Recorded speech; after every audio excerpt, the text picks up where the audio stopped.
Grand day, amazing souls. How are you feeling today? I come with a good one. So, the title for this one is How to Be in Receptive Mood. And I know I spoke about this, but um, I wanted to go just a little bit deeper on this one, right? So, as I was doing yoga this rising, I heard my higher self say, you know how when you rise in the AM, we have information and downloads that we didn't have when we went to our resting place, right? This is why they say that the feminine energy is the energy of reception, right? Throughout the day, and this is what I encourage you to do, throughout your day, take some time out, as much time as you think you need, right? And do them in intervals, 111. Just take time out of each day and become very still, right? Also, I am hearing that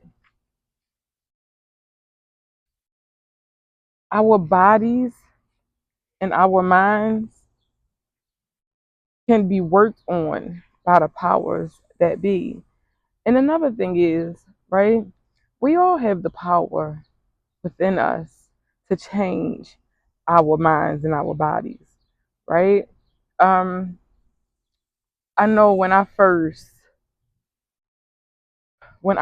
stepped into my spiritual journey, the higher self gave me a grid to work on for healing my body, for healing my mind, right? And I really didn't know what to do with it at first, but I did something with it, and it started to heal me, and I was like, whoa. I went alkaline, and it was just amazing how everything just transformed, you know? Two. Another thing is, we can be emotionally intelligent, we can be spiritually inclined, full of knowledge, right? But if we do not choose to go in often, then faith without works is dead, right? And this is how a lot of individuals encounter like spiritual psychosis and whatnot, because not only are we going within, right, we're not grounding as well.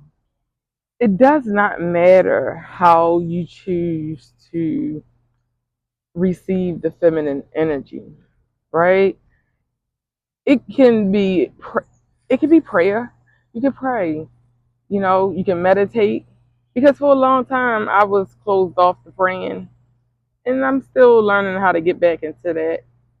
But prayer, meditation, just sitting still is good. Grounding in the grass or under a tree, right? Yoga. Yoga is an awesome one because I know the yoga that I do, it has a lot of meditating in it, right? Um, Cooking. Cooking is very meditative, especially for me because my guides and my ancestors speak to me through cooking. I love cooking, but I love eating more. Oh, I love tasting what I've created, co-created, right? So cooking is definitely a great way to be in that receptive mode, to be in that stillness, because it takes you away. Well, it takes me away. It ain't Cal going, but it takes me away. Just turning off all devices, right? To find that stillness within, and that's what it's all about. I know there was an individual on TikTok last year. I heard her telling a story how she meditates. She can go to like a rock concert and she meditates there, and I'm like, whoa. Like some people, they can use different ways to find that stillness. Me, I have to be still, and it have to be very quiet. I ain't talking about monk like, but I'm talking about monk like. So everyone has different ways of tapping in and tuning in. But one thing's for certain and two things for sure. Feminine energy is feminine energy, and there's no getting around feminine energy.